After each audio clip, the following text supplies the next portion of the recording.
have oftentimes said that we are not a good cricketing team, but our decision making is making us worse. I have also stated on many occasions, when a team is not good at nor good at bowling, the fielding should be elite standard. Today, defeat to New Zealand showed that even these basic fundamental areas, we are way below international elite standards. And welcome to the #1 cricket channel in the Caribbean. I thank you for being here. And as you see on screen, we are joined by the highly rated Jr. as we review this defeat to New Zealand in first one-day international. Good morning, Basil. Welcome. Good morning. Good morning to you, Carlton. All the best wishes to the people of Jamaica, and good morning to your viewers. Thank you very much, Basil. Let's pop champagne. And let's start celebrating, because West Indies have batted out 50 overs against the #2 ranked ODI team in the world. And they have only lost 6 wickets in doing so, while scoring 262 runs. We should celebrate because we took the match to the last over. We should celebrate because we are competitive. The objective of West Indies cricket team is not to win matches, it's to be competitive and to take games to the last over. So the first reason why we should celebrate is about the selection of the playing 11. We played 4 fast bowlers who are very skillful. They are bowling at between 126 and 130 kilometers per hour. They are scaring the daylight out of two batsmen, and they are the future of West Indies. They are so good that they are able to keep a young man who have shown that he has great skill set and who is capable to bowl between mid-130s and high 130s. They're keeping him out of the team on a pitch that adds something in it for the bowlers. So was our selection of bowlers that we kept him out of the team.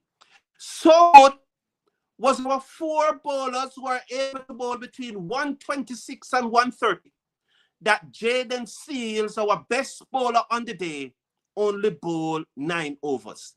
The West Indies cricket team has 4 first-class, highly rated nibblers who are bowling between 126 and 130, scaring the daylight out of the oppositions. And there is the future of West Indies bowling. We should pop the champagne and we should celebrate. Right, Basil? Your sarcasm is very thick this morning. Yeah, I mean, that's one of the issues you would say about our seam bowling attack is the sameness, the lack of pace, the military medium. Fortunate for them, it was a pitch that was too paced, because on a different type of pitch, it would have been carnage for them with that kind of pace that they're not troubling the batters and so on and so forth. But the nature of the pitch helped them. It reminded me of, in England in the early part of the summer where the wickets are soft and green, and those kind of Mickey Mouse medium paces look like world beaters. But you take them out of those conditions and put them on a good pitch, is carnage. So that's what was going on there yesterday in terms of our bowlers. And you raise a valid point. We have young Lane there in New Zealand. Lane could be featuring in the upcoming test series. Why not start to get him acclimated to New Zealand? Because we're not going to be playing any warm-up matches in New Zealand. So, and interestingly, this game, the place where this game is played, Hagley Oval, will be the scene of the very first test match. Yes. Even that being said, Basil, how can we pick four bowlers basically the same? Shepherd, Ford, Springer, and Greaves, just between 125 and 130. Mm-hmm. How could that be a right selection, Basil, and we keep you and Lane out of the team? And we saw last night how the extra pace of Jaden Seals was quite effective. So, Mm-hmm. as I said, Basil, we are not a good team. But then, why make decisions that make us worse? Oh, we have variety in the attack. You have four bowlers bowling at the same military medium, but yet still Mm-hmm. you keep playing out of the attack. Was this the right decision to play all those four bowlers and keep you and Lane out of the attack? Because why is this obsession with strengthening the batting, Mm-hmm. making it able to bat down to number 11? And in Mm-hmm. this case, it shows that we do not need all of those batsmen. We should Mm-hmm. indeed have Lane, who is capable of hitting the ball away also, Basil. Yeah, I mean, look, New Zealand showed us they had guys when Duffy in particular, when Duffy bowled up to 140 or close to 140, and bowling the short balls, our batsmen were at sea. Our batters could not handle it, right? So it showed you if you had somebody of extra pace on that pitch, especially to when batters came in, because it was not the easiest wicket to bat on when you first came in, getting your timing and so on. So if you had somebody at extra pace on and bowling, erring accuracy, you would have a lot of batters in trouble. Yes. Okay. The other thing I want to, because we're moving quickly, as you know, the setup Mm-hmm. is not as it usually Yes, be, yes, and we need to yes. move quickly. Is that Mm-hmm. the fitness? Mm-hmm. Our fitness department, we now need to take a serious look at our fitness department, and those guys maybe need to go. We have seen where players are turning up for series and they are not even able to bowl a ball before we have to send back home players. And in this case, Shepherd was only able to bowl 4 overs. Mm-hmm. Is it the fitness department recognize that Shepherd was struggling? Is it the medical department recognize that Shepherd was struggling and he was not going to last the match as a bowler? Mark, you came in at the back end and was very effective with the With the bat. bat. But Yeah. on If a wider scale, we must now start calling into question the fitness department, their ability to keep our players fit, especially our fast bowlers, and to keep the passing. Look, if you remember, Shepherd pulled up during the T20 series, right? So Shepherd Right. had an issue. So in my view, here again, your argument about Lane being played have even more merit, right? Why risk Shepherd? Because now what this means, I don't think Shepherd is going.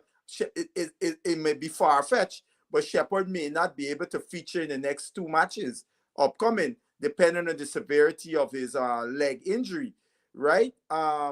So this would have been a perfect time, to let Shepherd rest, let Lane play, because this is the scene of the upcoming test match. So he could get his feet wet at that venue. And then Shepherd, depending on how his legs would have been feeling, could have come back and played in the second and third matches, right? And this fitness thing that you're talking about, I was just watching, because today the West Indies on the 19 is playing England on the 19. This is on the YouTube streaming. I was watching it prior to coming on here, and I'm just using this one youngster. Is not attacking him per se, but it's more just a reflection. The youngster, Zachary Carter. I mean, he's a big I mean, you could see how much body fat he's carrying and so on. And when I look at that, no, this is at our on the 19 level. It's reflecting in terms of the fitness culture in our cricket, that a youngster could be looking like that physically and be playing. They got another one from Guyana named Van Lang. He's the same thing. Big chubby guy, put on a lot of weight. And I would note something too. Mr. Sharfin Rutherford. I watched him closely last night, and several times running for balls, he only could go at seemingly at half or three-quarter speed, right? So what's the story with him? Because he has been known to being a guy over his career. Fitness is not a thing that has always been high up on his list. Yes, and as you mentioned, Rutherford and the fielding, that's the next thing that we're going to come to, the fielding. Now, I think one of the reasons why we lost that match last night, we lost it in the field. For example, that partnership between Bracewell and Mitchell, there were Mm-hmm. three simple drop chances and one mistumping that it Yes. baffles the line how an international keeper can Mm-hmm. miss us a simple stumping. The ball Mm-hmm. always outside the arch stump, the ball always in his vision, and he missed the stumping. And so our feeling last night was poor, it was lethargic, and you could blame everyone. But there are three instances that I want to single out. One is Hope, which I mentioned just Mm-hmm. now. And the second one is Rutherford, which you mentioned. His body language continues to say a lot.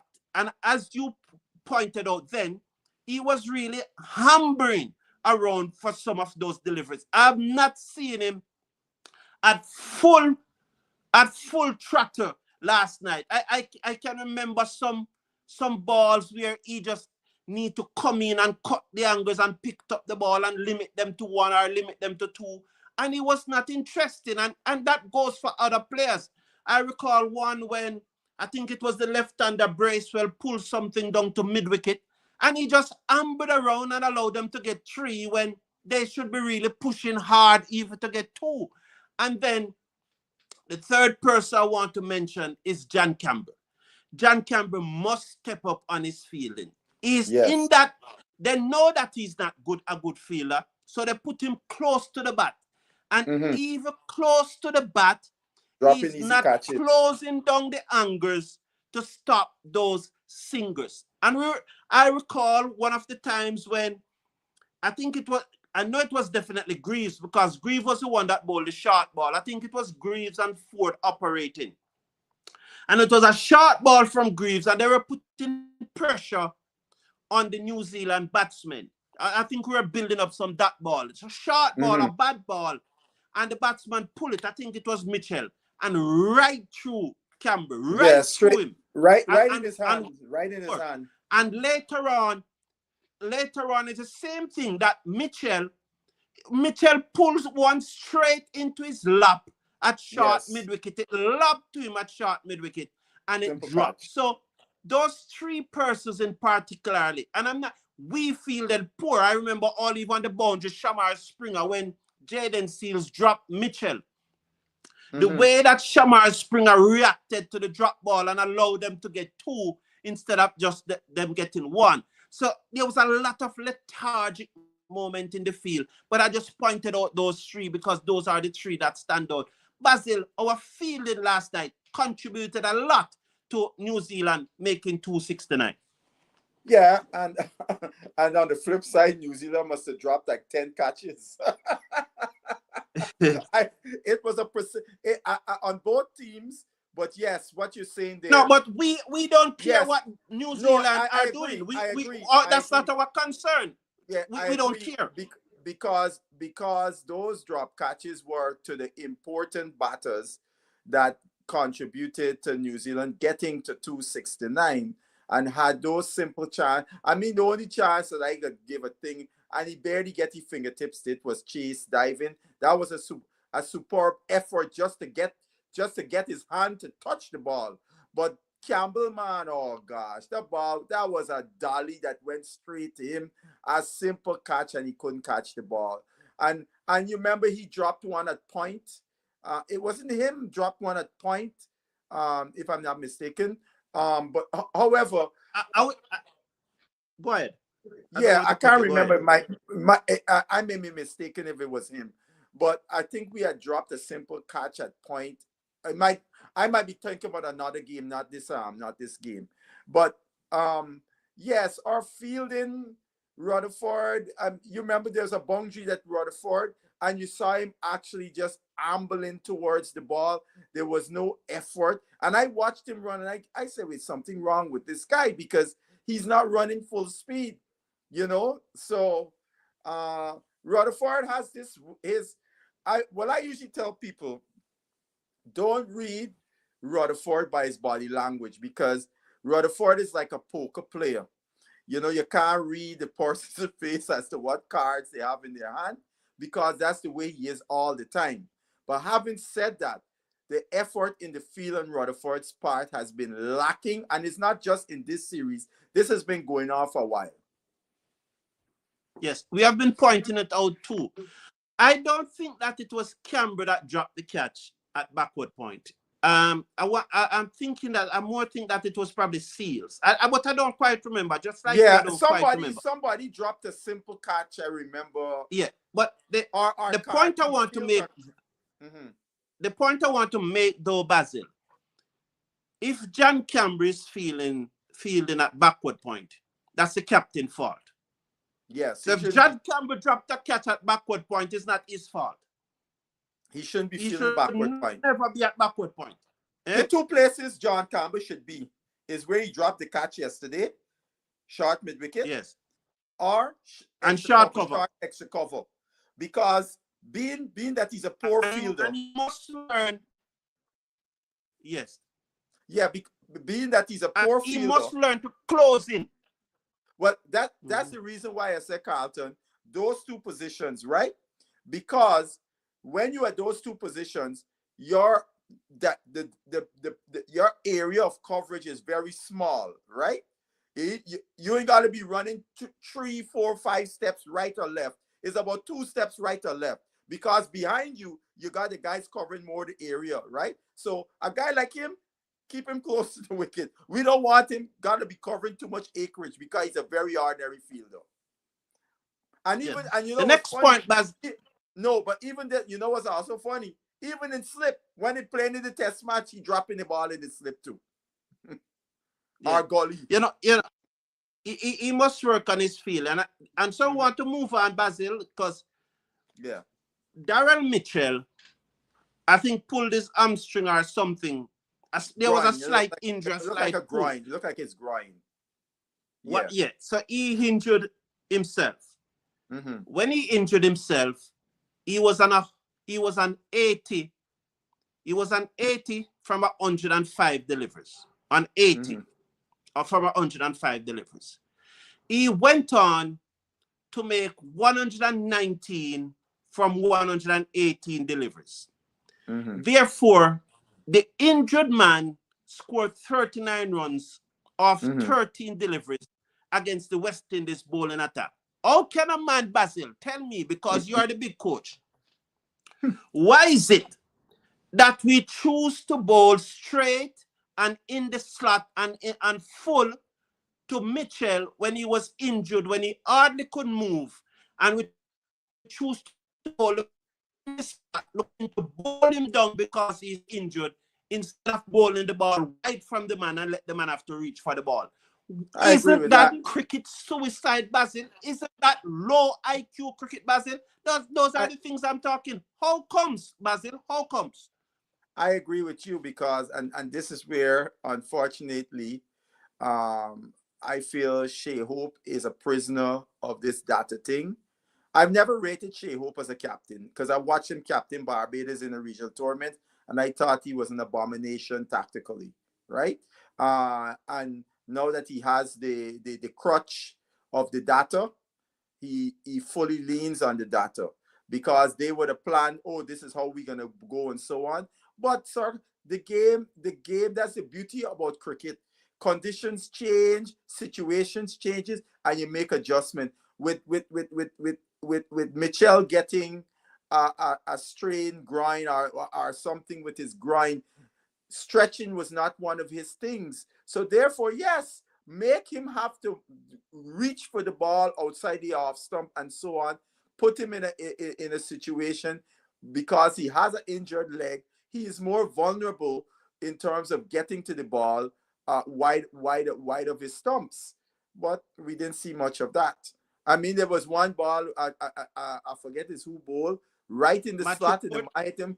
Ma hit him straight back over his head for six, and that is Mitchell's strength, hitting the ball down the ground, you know. And even I and here, Carlton, also, even if our bowlers were effective in terms of use of the short ball, you could have, because you gotta get some a little bit footwork to with the short ball, right? And if your yeah, footwork is not precise, you could get in trouble and pop it up and so on and so forth. So those kinds of things I would have tried at him, rather than yes. just sticking to, oh, this is the plan how we bowl into Mitchell. Well, Mitchell was no longer the Mitchell with an injured leg. Yes, and it's no surprise that Jaden Seals, with his extra pace, was the one who got him out. And if you Mm-hmm. had Yuan Lane to bowl to him also, you wouldn't have to be waiting on Jaden Seals to bowl those last 3 overs. Now, another thing that puzzles me last night about the captaincy of Shea Hope, and again, I think this is cricket suicide. Jaden Seals, our best bowler on the night, he came on to bowl the 46th over, which was his eighth. Mm-hmm. And I said to myself, well, yeah, this is okay. He's going to bowl 46, And 48, 48. 50, and he'll complete his spell because he's the best bowler. He came on, bowled the 46th over, got the wicket of Santa. So I'm all right Mm-hmm. saying 46 now. 47th over, Shamar Springer came on and bowled. No problem with that. So I'm saying to myself, well, 48 will be Seals, 49 will be Ford, and 50 will be Seals again.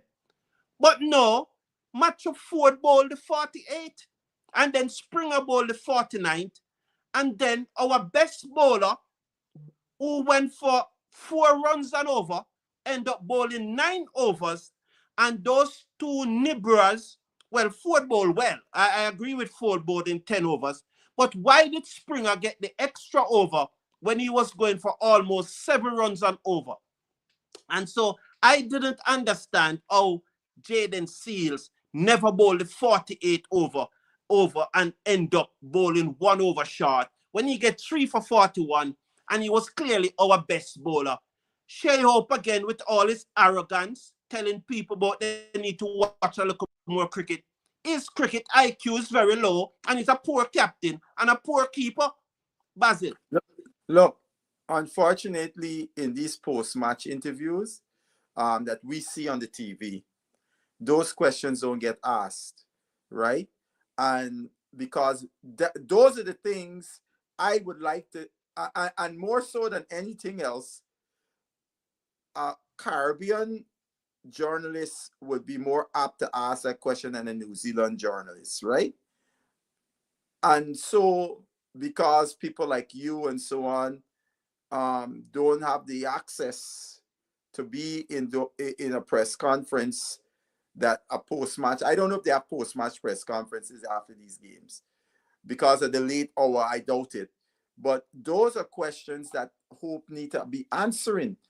How the manipulation of the ball and attack in this in the closing stage of the game, because the one thing we could say, we could watch at what has been going on in these matches in New Zealand has been um has been we have lost all the key moments of the matches. Yeah, the games have been close, they've gone on to the last over and so on, but that's what happens to bad teams. When the game is on the line, you end up making the mistakes that do not allow you to cross the line and get the victory. We saw it in two of the T20 matches, and we saw it again last night. And for some reason, New Zealand at one point were cruising, and then they I think New Zealand, I don't know, maybe some of the way they manipulated the bowling, but they kind of they allowed West Indies to, in my view, to get back into the match, right? With some of their bowling, well, not just the bowling, the drop catches, because it became a But comedy. as It I became said a on a comedy Basil, errors with them. as I said on a Basil, for me, I don't care about what New Zealand, Oh what they no, do. no, I no. don't. Well, here, what I am trying to say here, I am trying to put in context, because when Shea Hope would say at the end of the game, "Oh well, we took the game to the last over, so that is good. Those are good learnings." But now, how did you get to the last over?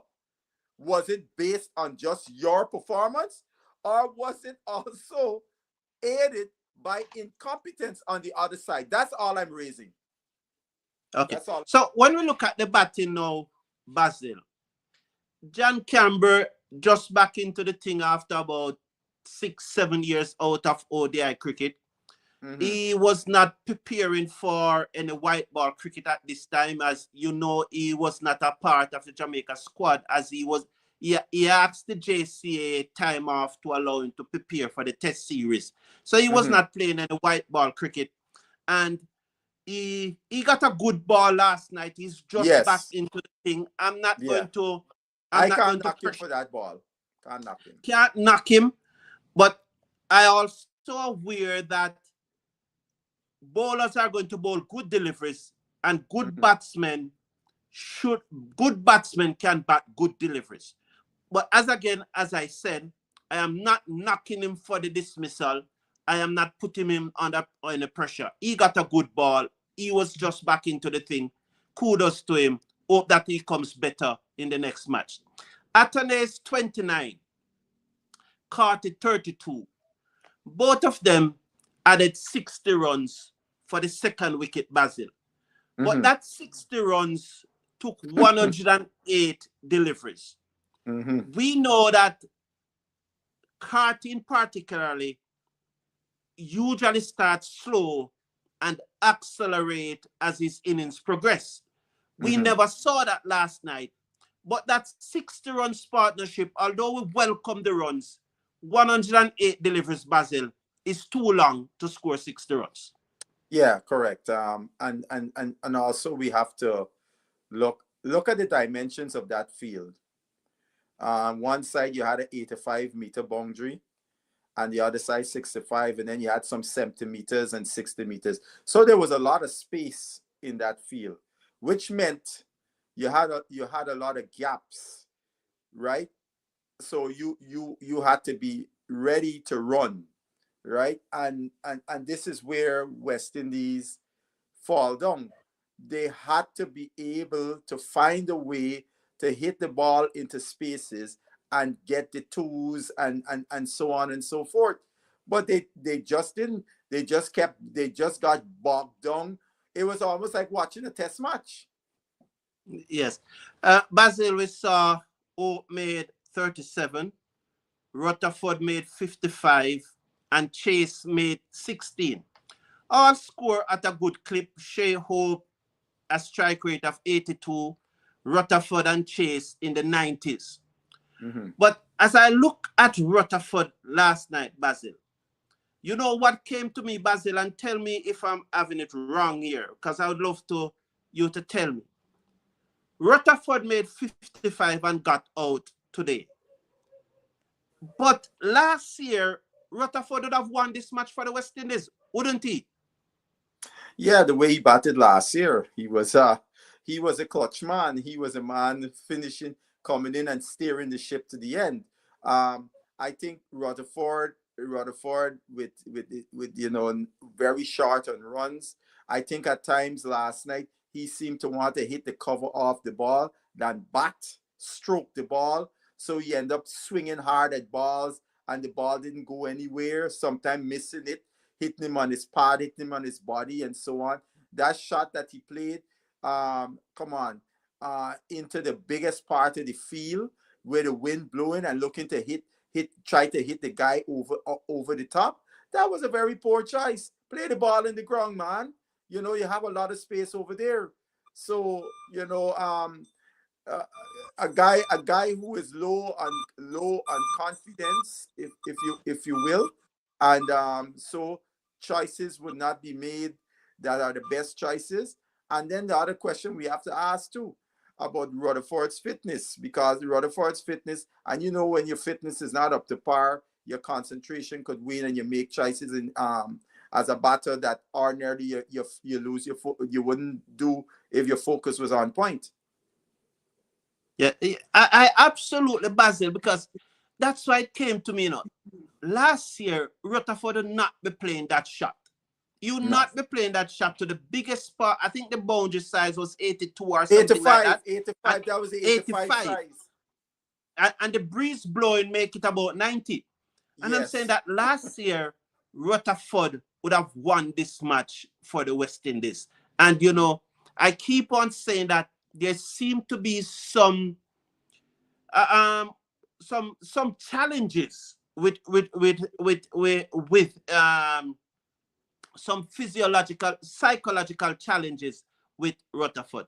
Now, Basil, Justin Greaves, 38 from 24 deliveries. A injured Romario Shepherd, 26 from 19. Now, the fifth delivery of the last over, with West Indies needing 8 runs to tie and I think 9 to win, because we're 161. We're Yeah. 161 for 6. That ball from, was it Duffy? I think it was Duffy. Yeah, Duffy. Was right in the slot for Shepherd. And really and truly, Shepherd should have hit that ball for 6. How he missed it, I still don't know. And the point I really want to make, it is the second consecutive time that Shepherd is in a position to win a match for the West Indies, albeit, it was he who got them in the position. But then you have to take the team over the line. I think it was either the second or the third T20 international. T20. The Yes. same penultimate ball, he got a full toss and he hit it down Darren Mitchell's throat when he should have hit the ball for 6 and win the match for the West Indies. Again last night, that penultimate delivery right into the slot. He swung himself off his feet, missed it totally, and he should have hit the ball for 6, Basil. What did he do wrong on those two occasions? Two things are observations. One, it was a slow delivery, so he went through the shot before the ball get there, right? So he got beaten for the pace. But the other part is, people got to remember, I don't call Shepherd a batter. Shepherd is a hitter, right? And so a batter would have been setting himself up for the slower delivery at that point, because you could react to the faster delivery. You can't be looking for the faster delivery and then get a slower one, because you're going to throw the shot. So at that point, you would be thinking, I'm going to be looking for the slower ball. So even if he comes faster, I still could react to it. And he swung through the ball. And the unfortunate thing, we see him doing this so many times because he's a hitter, not a batter. And these are the little nuances that if he is going to be more effective, he will have to understand to implement this kind of thinking into his game. And don't think he could muscle every ball out the park. You got to play some shots like a batsman, man. Yes. So, Basil, in summary, I think we lost the match in the field. The bowling selection, I think we got the bowling selection wrong. You and Lane should have played instead of one of those 4 nibblers. I also think we got the bowling rotation wrong, because there's no way Jaden Seals, our best bowler on the day, he's maybe our best bowler overall, but particularly on the day, he was our best bowler and he was not allowed to complete his 10 overs. And I also think that the way we bowl to Mitchell after he became injured, I just think that reasons why we lost the match. As we just discussed, Shepherd and Greaves, Chase and Rutherford and Oak, they bring it back after the slow partnership between Atanase and Carty. They brought back us into a position we could have won the match. But I really believe, Basil, that we lost it in the field. What are your thoughts?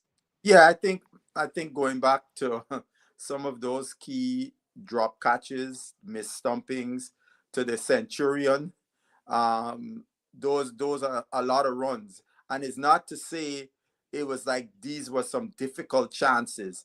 These were some easy chances.